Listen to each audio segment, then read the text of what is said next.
Hello എല്ലാവർക്കും നമസ്കാരം. എല്ലാവർക്കും നമ്മുടെ പുതിയൊരു വ്ളോഗിലേക്ക് സ്വാഗതം. അപ്പോൾ അതാ ഇന്ന് ഞാൻ വയ്ക്കുന്നത് മുട്ടയാണ്. അപ്പോൾ മുട്ട മീൻകറി മാങ്ങയൊക്കെ ഇട്ടിട്ടുള്ള മീൻകറി വെക്കില്ലേ, അതുപോലെയാണ് വെക്കുന്നത്. അത് തൃശ്ശൂർക്കാരുടെ ഒരു കറിയാന്ന് തോന്നുന്നു അല്ലേ, വേറെ ഭാഗത്തൊന്നും ഇല്ലയെന്ന് തോന്നുന്നുണ്ട്. പിന്നെ കായ മെഴുക്ക് പറ്റിയാണ് ഉണ്ടാക്കുന്നത്, കായും പയറും കൂടിയിട്ട് മെഴുക്ക് പറ്റിയാണ് ഉണ്ടാക്കുന്നത്. അപ്പോൾ ഇതൊക്കെ കായരിയിലും മുട്ട പുഴുങ്ങലും നമുക്ക് തലേദിവസം ഒന്നും ചെയ്ത് വെക്കാൻ പറ്റില്ല. എന്നാലും അത്യാവശ്യമൊക്കെ നമുക്ക് തലേദിവസം ചെയ്ത് വെക്കണമെങ്കിൽ വെക്കാം കേട്ടോ. അപ്പം ഞാൻ ചോറ് വെച്ചിട്ടുണ്ടായിരുന്നു. പിന്നെ കായ അരിയ മാത്രമാണ് ഒരു ജോലി ഇന്നത്തേക്കുള്ളത് ചെയ്ത് വയ്ക്കാത്തതുള്ളൂ കേട്ടോ. അപ്പോൾ തലേദിവസം ഒരു കമൻറ്റ് കണ്ടിരുന്നു, തലേദിവസമായാലും പിറ്റേ ദിവസമായാലും പണി തന്നെയല്ലേന്ന്. അത് ശരി തന്നെയാണ്. പക്ഷേ ഒരു 10 മിനിറ്റ് ഉണ്ടായിരുന്നാൽ നമുക്ക് തലേദിവസം തന്നെ കഷ്ണങ്ങൾ അരിഞ്ഞ് വയ്ക്കാം. അല്ലെങ്കിൽ നമ്മളൊരു ഇത്തിരി നേരം വെറുതെ ഇരിക്കുമ്പോൾ അല്ലെങ്കിൽ ഒന്ന് TV കാണുമ്പോൾ ഒന്ന് വയ്ക്കാന്ന് വെച്ചാൽ നമുക്ക് വേഗം അതങ്ങോട്ട് കഴിയും കേട്ടോ. പിന്നെ പിറ്റേ ദിവസം രാവിലെ ആ ഒരു ടെൻഷൻ ഉണ്ടാവില്ലല്ലോ, നമുക്ക് സമാധാനമായിട്ട് എഴുന്നേറ്റ് വരാം. എനിക്ക് അങ്ങനെ തോന്നാറുണ്ട്. അപ്പോൾ തലേദിവസം ഞാൻ എഡിറ്റിങ് കഴിഞ്ഞിട്ട് കുറച്ചധികം വൈകിട്ട് കിടന്ന കാരണമാണ് ഈ കായ അരിഞ്ഞ് വെക്കാണ്ടിരുന്നത് കേട്ടോ. അപ്പോൾ കൈമത്തിരി മെഴുക്ക് പറ്റിയിട്ടാണ് കായ ഞാൻ എപ്പോഴും കായ കൂർക്കൊക്കെ അരിയുമ്പോൾ ഇത്തിരി മെഴുക്ക് പറ്റിയിട്ട് അരിഞ്ഞിട്ടുണ്ടെങ്കിൽ നമ്മുടെ കൈമയ്ക്ക് ആ കറ അങ്ങോട്ട് പിടിക്കില്ല കേട്ടോ. പിന്നെ ഇതിലത്തെ പ്രധാനപ്പെട്ട റെസിപ്പികൾ ഷോർട്ട് വീഡിയോ ആയിട്ട് ഇടുന്നുണ്ട്. അതേപോലെ തന്നെ ഈ വ്ളോഗ് തന്നെ മിനി വ്ളോഗ് ആക്കിയിട്ട് 1 മിനിറ്റിൽ ഉൾപ്പെടുത്തിയിട്ട് ഇടുന്നുണ്ട് കേട്ടോ. അപ്പോൾ സമയമില്ലാത്തവരൊക്കെ അതൊക്കെ കണ്ടു നോക്കുക. അതേപോലെ റെസിപ്പിയൊക്കെ ഉണ്ടാക്കി നോക്കുമ്പോൾ ഒന്ന് നോക്കണം തോന്നുക വെച്ചാൽ അതൊക്കെ ഒന്ന് കണ്ടു നോക്കാം കേട്ടോ. ചേട്ടനോട് ഞാൻ നാളികേരം ചെരുകാൻ പറഞ്ഞിട്ട് ചേട്ടൻ നാളികേരം ചെരുകി തന്നിട്ടുണ്ട്. നാളികേരം ചെരുകൽ ചേട്ടൻ്റെ ജോലിയാണ് കേട്ടോ. അപ്പോഴേക്കും എൻ്റെ കായരിയിലൊക്കെ കഴിഞ്ഞ് ഞാനത് കഴുകി കാട്ട് കുക്കറിലിടാണ്. നല്ല ടേസ്റ്റാണ് കേട്ടോ. ഇനി കുറച്ച് ദിവസത്തേക്ക് നമുക്ക് കായര പരിപാടിയായിരിക്കും. 20 രൂപ അങ്ങോട്ട് കൊടുത്തിട്ടാണ് ഒരു മുറ നിറച്ച് കായ അങ്ങോട്ട് കിട്ടിക്കുന്നത്. അപ്പോൾ ചെറുകായ്ക്ക് അങ്ങനെ അത്ര വിലയൊന്നും ഇല്ലല്ലോ. ചേട്ടനോട് ഞാൻ എന്നും പറയുമ്പോഴും വാങ്ങിച്ചുകൊണ്ടിരിക്കില്ല, കുറേ നാളെ ഞാൻ ഇടയ്ക്കിടയ്ക്ക് പറഞ്ഞുകൊണ്ടിരിക്കുന്നത്. അപ്പോൾ അങ്ങനെ ഇന്നാണ് അത് വാങ്ങിച്ചു കൊണ്ടുവന്നത് കേട്ടോ. നല്ല ടേസ്റ്റാണ്. പയർ വെള്ളത്തിലിട്ട് കുതിർത്തതിന് ശേഷം ഇതിൻ്റെ കൂടെ വേവിച്ച് മെഴുക്ക് പറ്റി ഉണ്ടായ അടിപൊളി ടേസ്റ്റാണ് കേട്ടോ. എനിക്ക് ഭയങ്കര ഇഷ്ടമാണ്. പച്ചപ്പയറായാലും കുഴപ്പമില്ല, പക്ഷേ ഇതിന് വേറൊരു ടേസ്റ്റ് അല്ലേ. നമുക്ക് കല്യാണ തലേദിവസമൊക്കെ കായത്തോലും പയറൊക്കെ പണ്ടൊക്കെ കിട്ടാറില്ലേ, അപ്പോൾ അതിൻ്റെ ഒരു ചെറിയ ടേസ്റ്റ് എനിക്ക് തോന്നാറുണ്ട്. പിന്നെ ഞാനൊരു 5 മിനിറ്റ് ഒന്ന് ഉമ്മർത്ത് വന്നിരുന്ന് ആ ചായ കുടിച്ചു. ഒരു 5 മിനിറ്റ് നമുക്ക് നല്ല റിലാക്സ് ആവും കേട്ടോ, നല്ലൊരു ഉഷാറ് വരും. അങ്ങനെ ഒരു 5 മിനിറ്റൊക്കെ നമ്മൾ ചിലപ്പോൾ ഞാൻ നിന്നുകൊണ്ട് തന്നെ ചായ കുടിക്കും. ജോലികൾ ചെയ്യണതിൻ്റെ ഇടയിൽ സമയം കിട്ടുകയാണെങ്കിൽ അങ്ങനെ ഒന്ന് പോയിരിക്കും. അപ്പോൾ ചേട്ടനും ഉണ്ടായിരുന്നു കേട്ടോ ചായ കുടിക്കാനായിട്ട്. ചേട്ടൻ അങ്ങോട്ട് മുറ്റത്തേക്ക് ഇറങ്ങി നിന്ന കാരണം കൊണ്ടാണ് എടുക്കാഞ്ഞത് കേട്ടോ. മാങ്ങയും കൂടി ചേട്ടനെ അരിഞ്ഞ് തന്നിട്ടുണ്ട്. തോല് ചെത്തി ഒരു മാങ്ങ ഉണ്ടായിരുന്നു, അപ്പോൾ അതും കൂടി ഒന്ന് എടുത്ത് കണ്ടിട്ട് അത് മുട്ടക്കറിയിലേക്ക് ആക്കാനാണ് കേട്ടോ. നമ്മുടെ വീഡിയോയിൽ ഇടയ്ക്കിടയ്ക്ക് ഒരു ഹോണടിയും വണ്ടി റേസിന് ശബ്ദമൊക്കെ കേൾക്കും കേട്ടോ. ഇന്നത്തെ വെച്ചാൽ ഞാൻ കുറേ നേരം കാത്തു നമ്മുടെ അപ്പുറത്തെ വീട്ടിലെ ചേട്ടൻ അവിടെ വണ്ടി ശരിയാക്കണ പരിപാടിയിലാന്ന് തോന്നുന്നുണ്ട്. കുറേ നേരം കാത്ത് ഞാൻ അത് കഴിയാനായിട്ട് വോയിസ് കൊടുക്കാം, പക്ഷേ കഴിയണില്ല. അപ്പോൾ ഇന്നും നേരം വൈകി കിടന്നുറങ്ങിയിട്ടുണ്ടെങ്കിൽ നാളെ വീണ്ടും റെഡി ആവില്ല. അത് കാരണം കൊണ്ട് ഞാൻ പിന്നെ രണ്ടും കൽപ്പിച്ച് ശബ്ദം കൊടുക്കാൻ വന്നിക്കണം കേട്ടോ. അപ്പോൾ ചേട്ടൻ എന്താ ചായ എടുത്ത് വീണ്ടും പോവുകയാണ്. ചേട്ടൻ അങ്ങനെ ഇടയ്ക്കൊക്കെ ചായ ഇത്തിരിശ കുടിക്കുള്ളൂ, കൊണ്ടുപോയി ഒരു കൗൾ കുടിക്കും, പിന്നെ ചിലപ്പോൾ ആ ഗ്ലാസ് അവിടെ ഇരിക്കും. അങ്ങനെ വലിയ ചായ കൂടിയൊന്നും അങ്ങനെ ഇല്ല. എന്നാലും അതിങ്ങനെ വെറുതെ തോന്നുമ്പോൾ എടുത്ത് കയ്യിൽ പിടിച്ചു നടക്കണം, ഒരു കൗൾ കുടിക്കും. അങ്ങനെയാണ് കേട്ടോ. പിന്നെ സോയ ആൺകുട്ടികൾക്ക് അധികം കൊടുക്കേണ്ട, അത് അറിയാണ്ടല്ല കേട്ടോ, അറിയാവുന്നത് തന്നെയാണ്. പിള്ളേർ അതിൻ്റെ അളവ് നോക്കിയിട്ട് തന്നെയാണ് സോയ കഴിക്കുക. അവർക്കിപ്പോൾ അതിനെപ്പറ്റിയൊക്കെ നല്ല അറിവുണ്ട്.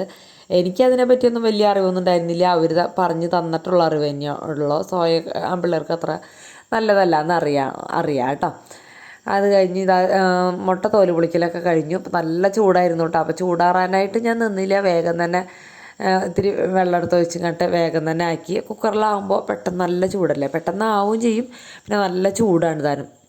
അങ്ങനെ അതിൻ്റെ തോല് പൊളിക്കലൊക്കെ കഴിഞ്ഞപ്പോഴേക്കും അവിടെ പയർ ഒരു വിസിലടിച്ച് ഞാൻ അങ്ങോട്ട് വരുമ്പോഴേക്കും അങ്ങോട്ട് നീക്കി വെച്ചു കേട്ടോ. ഇനി അവിടെ ഇരുന്ന് വെന്താൽ മതി. ആ ഒരു വിസിൽ എയർ കളഞ്ഞു. ഞാൻ കുറച്ച് കഴിയുമ്പോൾ എയർ കളഞ്ഞിട്ട് എടുക്കുകയാണ് ചെയ്തത്. പെട്ടെന്ന് വേവില്ല. കായ വളരെ ചെറുതാക്കിയിട്ട് അരിഞ്ഞാണ്, പിന്നെ ചെറുകായ്ക്ക് അധികം വേവുമില്ല. അപ്പോഴേക്കും മുട്ടക്കറിയിലേക്കുള്ള നാളികേരം, മുളക് പൊടി, മല്ലിപ്പൊടി, മഞ്ഞൾപ്പൊടിയും കൂടി അരച്ച് ചേർത്ത് ചട്ടിയിലേക്ക് ഒഴിച്ചിട്ടുണ്ട്. ഇഞ്ചിയും പച്ചമുളകും കറിവേപ്പിലും കൂടി ചട്ടിയിലേക്ക് ഇട്ട് കൊടുത്തിട്ടുണ്ട്. മാങ്ങ അരിഞ്ഞ് ചെറിയ പീസുകളായിട്ട് അതും ഇട്ട് കൊടുത്തിട്ടുണ്ട് കേട്ടോ. ആവശ്യത്തിന് ഉപ്പും കൂടി ചേർത്ത് ആവശ്യത്തിനുള്ള ലൂസും ആക്കി മൂടി വെച്ച് തിളപ്പിച്ചതിന് ശേഷം മുട്ടയിട്ട് കൊടുത്താൽ മതി കേട്ടോ. അപ്പോഴേക്കും മുട്ടയുടെ തോല് പൊളിക്കൽ കഴിഞ്ഞാലും മതി. അപ്പോൾ അതേ ടൈമിൽ തന്നെ ഞാൻ ഉള്ളി ആവാൻ ഇത്തിരി ടൈം എന്തായാലും പിടിക്കില്ല. ഉള്ളിയും കറിവേപ്പിലും കൂടി വെളിച്ചെണ്ണ വെച്ച് ലോ ഫ്ലെയിമിലിട്ടിട്ട് അവിടെ വെച്ചു. പിന്നെ അത് ശ്രദ്ധിക്കാനായിട്ട് നിൽക്കണ്ടല്ലോ. അപ്പോൾ ഇതൊക്കെ കഴിഞ്ഞ് ചൂടാറിയിട്ടൊക്കെ ഉള്ളി കാച്ചി ഒഴിക്കുന്നതൊക്കെ തന്നെയാണ് കുറച്ചും കൂടി ടേസ്റ്റൊക്കെ കൂടുക. പക്ഷെ നമുക്ക് ടൈമിന് ഭയങ്കര പ്രാധാന്യമുണ്ട്. ഇന്നെന്ന് പറയുന്നത് എനിക്ക് തമ്പ്നെയിൽ ഉണ്ടാക്കാനുണ്ട്, പിന്നെ കുറച്ച് 1-2 ഷോർട്ട് വീഡിയോകൾ എഡിറ്റ് ചെയ്യാനുണ്ട്. അപ്പോൾ അതിനൊക്കെ വേഗം എൻ്റെ ജോലികൾ കഴിക്കേണ്ടതുണ്ട് കേട്ടോ. അതുകൊണ്ടാണ് ഞാൻ ഒരുമിച്ച് തന്നെ എല്ലാം ചെയ്യുന്നത്. അതിനിടയിൽ തന്നെ ചീനച്ചട്ടി വെച്ച് വെളിച്ചെണ്ണ വെച്ച് ചുവന്നുള്ളിയും വെളുത്തുള്ളിയും കറിവേപ്പിലൊക്കെ ഇട്ട് വെച്ചിട്ടുണ്ടായിരുന്നു. അപ്പോഴേക്കും അതും മൂത്ത് കിട്ടും. അതൊക്കെ റെഡിയാക്കി വരുമ്പോഴേക്കും അതിലേക്ക് മുളക് പൊടിയും മഞ്ഞൾപ്പൊടിയും കൂടിയിട്ട് നന്നായിട്ട് മൂപ്പിച്ച് കൊടുത്തിട്ടുണ്ട്. അപ്പോൾ അതും ഒക്കെ മീഡിയം ഫ്ലെയിമിലാണ് കേട്ടോ ഞാൻ വെക്കുക, പെട്ടെന്ന് തന്നെ അങ്ങനെ കരിഞ്ഞു പോകാണ്ടിരിക്കാൻ വേണ്ടിയിട്ട്. അപ്പോഴേക്കും നമ്മുടെ ഉള്ളിയൊക്കെ ഒരുവിധമായിട്ട് ഇടയ്ക്ക് അതിനെ ഇളക്കി കൊടുക്കുന്നുണ്ട് കേട്ടോ. മുട്ട ഞാൻ അതിനിടയ്ക്ക് പൊളിച്ച് കഴിഞ്ഞിട്ടുണ്ട്. ഞാൻ എപ്പോഴും ഇങ്ങനെ ഇതേപോലെ മുറിച്ചിട്ടാണ് ഇടുക, അപ്പോഴാണ് മുട്ടക്കറിക്ക് നല്ല ടേസ്റ്റ് ഉണ്ടാവുക കേട്ടോ. മുഴുവനായിട്ട് ഞാൻ 1-2 വട്ടം ഇങ്ങനെ ഭംഗി ഉണ്ടാവാൻ വേണ്ടി വീഡിയോയിലൊക്കെ കാണിക്കും, ഭംഗി ഉണ്ടാവാൻ വേണ്ടി ഇങ്ങനെ മുഴുവനോടെ കിട്ടും. പക്ഷെ അപ്പം ശ്രീകുട്ടമെന്ന് പറഞ്ഞാൽ മുറിച്ചിട്ടിട്ടാൽ മതി, എന്നാലേ മുട്ടക്കറിക്ക് ടേസ്റ്റ് ഉണ്ടാവുള്ളൂ എന്ന്. അത് ശരി തന്നെയാണ് കേട്ടോ, മുറിച്ചിട്ടിടുമ്പോഴാണ് നല്ല ടേസ്റ്റ്. ആ മുട്ട അതിലേക്ക് ഇട്ട് കഴിഞ്ഞപ്പോഴേക്കും നമ്മുടെ മുളക് കൃത്യമായിട്ട് മൂത്തു കേട്ടോ. എപ്പോഴും തീ നമ്മൾ നന്നായിട്ട് ശ്രദ്ധിക്കണം. മുളകും ഉള്ളിയൊക്കെ അടുപ്പത്ത് ഇട്ടിട്ട് വേറെ ജോലികൾ ചെയ്യാൻ പോയി നന്നായിട്ട് ശ്രദ്ധിക്കണം, അല്ലെങ്കിൽ പറ്റില്ല കേട്ടോ. പിന്നെ ഇതിരീശ ഒരു വെള്ളത്തോട് കൂടി ഒഴിക്കാന്ന് വെച്ചാൽ ചട്ടി ചൂടാറുമ്പോഴും ആവശ്യത്തിനുള്ള ലൂസിൽ അതിരിക്കും, അല്ലെങ്കിൽ ഇങ്ങനെ ഡ്രൈ ആയി കട്ട പിടിക്കും കേട്ടോ. പിന്നെ ഇതാ ബ്രേക്ക്ഫാസ്റ്റിന് ഞാൻ ഇത്തിരി പച്ചരി വെള്ളത്തിലിട്ടുണ്ടായിരുന്നു, അത് കഴുകിയിട്ട് തന്നെയാണ് ഇട്ടത്, എന്നാലും ഒന്നും കൂടി ഒന്ന് കഴുകി കണ്ടിട്ട് എടുത്തു കേട്ടോ. അപ്പം ഞാനിതിന്ന് യൂട്യൂബിൽ കണ്ടൊരു റെസിപ്പിയാണ് കേട്ടോ, കുറേ നാളായിട്ട് കാണാറുണ്ട്. അപ്പോൾ അവർ ഓട്ടടാന്നൊക്കെ പറഞ്ഞിട്ടാണ് ചൂടുന്നത്, അതുപോലെ ചട്ടിയിൽ അടുപ്പത്തൊക്കെയാണ് ചൂടുന്നത്, എന്നാലും നമുക്ക് ഗ്യാസിൽ വയ്ക്കാൻ പറ്റുമോ നോക്കണ്ടേ. അപ്പം ഞാൻ പച്ചരി വെള്ളത്തിലിട്ടുണ്ടായിരുന്നു, അതിലേക്ക് ഇതാ ഒരു 2 പിടി, ഒരു 1.5 പിടിയൊക്കെ ഉണ്ടാവും കേട്ടോ ചോറിട്ട് കൊടുത്തിട്ടുണ്ട്. അതുപോലെ 2 പിടി എന്താ പറയുക നാളികേരം ഇട്ട് കൊടുത്തിട്ടുണ്ട്, ഒരു നുള്ളു ഉപ്പും കൂടി ഇട്ട് കൊടുത്തിട്ടുണ്ട്. ഞാൻ പിന്നെ ഒരു പിഞ്ച് സോഡാപ്പൊടി ഇട്ടു കേട്ടോ, എന്ന് വെച്ചാൽ അങ്ങനെ അധികം പൊന്താനൊന്നും വെക്കണതല്ലല്ലോ, ശരിയായില്ലെങ്കിലൊന്ന് പേടിച്ചിട്ട്. പിന്നെ അത്യാവശ്യം കുറുകിയ ഒരു രീതിയിൽ തന്നെയാണ് നന്നായിട്ട് അന്ന് അരച്ച് ചേർത്തെടുത്തേണ്ടത്. അപ്പോൾ ആ ഒരു ചട്ടി ഇത്തിരി കുഴിയുള്ള ചട്ടിയിലൊക്കെ അല്ലേ ഉണ്ടാക്കുന്നത്. ഞാനപ്പോൾ നമ്മുടെ വെള്ളയപ്പം ചട്ടി എടുത്തു കേട്ടോ. ശരിയാവുമെന്ന് നമുക്ക് നോക്കണമല്ലോ, എല്ലാതും പരീക്ഷിക്കണ്ടേ. അപ്പോൾ അങ്ങനെ എൻ്റെ ഒരു പരീക്ഷണം വിജയിച്ചു കേട്ടോ. ഇന്ന് ഞാൻ ഉണ്ടാക്കിയിട്ടൊന്നുമില്ല, ഇങ്ങനെ പൊന്താൻ വയ്ക്കാണ്ട് ഞാനങ്ങനെ വിജയിച്ചിട്ടില്ല എന്നല്ല, ഉണ്ടാക്കിയിട്ടില്ല കേട്ടോ.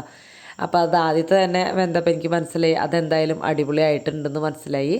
അപ്പോൾ അത് ഓരോന്ന് എടുക്കുന്നുണ്ട്. അതിനിടയ്ക്ക് ഞാൻ വേറെ പണികൾ അവിടെ തുടയ്ക്കലും പാത്രം കഴുകലും ഒക്കെ ഇടയിൽ ചെയ്യുന്നുണ്ട് കേട്ടോ. അപ്പം നല്ല സോഫ്റ്റാണ്, വീഡിയോയിൽ കാണുന്ന പോലെയല്ല കേട്ടോ, നല്ല അടിപൊളി സോഫ്റ്റായിട്ട് കിട്ടിയിട്ടുണ്ട്. അടിഭാഗം ഇത്തിരി ഹാർഡാന്ന് മാത്രം, അവരതിൽ കാണിക്കണതിൽ അടിഭാഗം നല്ല ഹാർഡാണ്, ഞാൻ ഇത്തിരി ശേക്കുള്ളൂ. പിന്നെ ഞാൻ കാസറോളിലാണ് ഇട്ട് വെച്ചത്, അപ്പോൾ ഒന്നും കൂടി ഒന്ന് സോഫ്റ്റായിട്ടാണ്. വെള്ളയപ്പത്തിൻ്റെ ഒക്കെ ഒരു ടേസ്റ്റ്, പിന്നെ വെള്ളയപ്പത്തിൽ ഞാൻ ഇത്തിരി മധുരം ഇടും, ഇതിലും മധുരം ഇടില്ലല്ലോ, അപ്പോൾ അതിൻ്റെ ഒരു വ്യത്യാസം തന്നെയുള്ളൂ. അല്ലാണ്ട് ഇപ്പം ഇപ്പം ചട്ടിയിലൊക്കെ ഉണ്ടാക്കുമ്പോൾ അതിൻ്റേതായ ഫ്ലേവർ വരും എന്തായാലും. പക്ഷേ ഇതിൽ ഉണ്ടാക്കിയപ്പോൾ ഏകദേശം ഒരു വെള്ളയപ്പത്തിൻ്റെ ഒരു ടൈപ്പ്. പിന്നെ ഈ പറഞ്ഞ മാതിരി നല്ല ഹൈ ഫ്ലെയിമിലൊക്കെ വെച്ചിട്ട് തന്നെയാണ് ഞാൻ ഉണ്ടാക്കിയത്, അപ്പോൾ അതിൻ്റേതായൊരു ടേസ്റ്റും കൂടി ഉണ്ട് കേട്ടോ. ഞാൻ പറയില്ല, പാത്രം അതിനിടയ്ക്ക് കഴുകണ്ടായിരുന്നു, പാത്രങ്ങൾ ഒരുവിധം കഴുകി കഴിഞ്ഞിട്ടുണ്ട്. പിന്നെ ഞാൻ നോക്കിയപ്പോഴേ നമ്മുടെ മിക്സിയുടെ ഉൾഭാഗത്ത് ആകെ അഴുക്കായിക്കണ്, അതെൻ്റെ കണ്ണിൽ പെടാണ്ട് പോയി കിടക്കുമായിരുന്നു കേട്ടോ. അപ്പോൾ ഇങ്ങനെ ചെറിയ ജോലികളൊക്കെ കാണുമ്പോൾ ഇതിൻ്റെ ഇടയിൽ നമുക്കത് ചെയ്ത് തീർക്കാം. ഇനി അത് പിന്നെ ഒരു ക്ലീനിങ്ങിന് ഒരു ടൈമിലേക്ക് മാറ്റി വെച്ചിട്ടുണ്ടെങ്കിൽ നമുക്ക് അതിന് തന്നെ നേരം കാണുള്ളൂ. അപ്പോൾ അത് കാരണം ആ മിക്സി വൃത്തിയാക്കലും, അതുപോലെ ജനലേമ പൊടികളുണ്ടെങ്കിൽ ജനല അടിച്ചു കൊടുപ്പാക്കൽ, അങ്ങനത്തെ അടുക്കളയിൽ നിന്ന് കാണുമ്പോൾ നമ്മൾ കാണുന്ന അഴുക്കുകൾ അപ്പം തന്നെ അങ്ങോട്ട് വെടുപ്പാക്കുക. പിന്നീട് അത് ക്ലീനിങ് ചെയ്യുമ്പോൾ ചെയ്യാമെന്ന് വിചാരിച്ചിട്ടുണ്ടെങ്കിൽ നമുക്കത് നടക്കില്ല കേട്ടോ. പിന്നെ നമുക്കതൊരു സ്പെഷ്യൽ ജോലിയായിട്ട് മാറും. അപ്പം തന്നെ എല്ലാ പണികളും കാണുന്നത് ചെറിയ ജോലികളാണെങ്കിൽ ചെയ്യുക, വലിയ ജോലികളാണെങ്കിൽ നമുക്കതിന് പ്രത്യേക സമയം കണ്ടെത്താം. അപ്പോൾ ഇന്നത്തെ വീഡിയോ കുഞ്ഞു വീഡിയോ ആണ് കേട്ടോ. അപ്പോൾ കൂട്ടുകാർക്ക് ഇഷ്ടപ്പെട്ടെങ്കിൽ ഒന്ന് ലൈക്ക് അടിക്കാനും അതേപോലെ തന്നെ സബ്സ്ക്രൈബ് ചെയ്യാൻ മറന്നു പോയില്ലല്ലോ.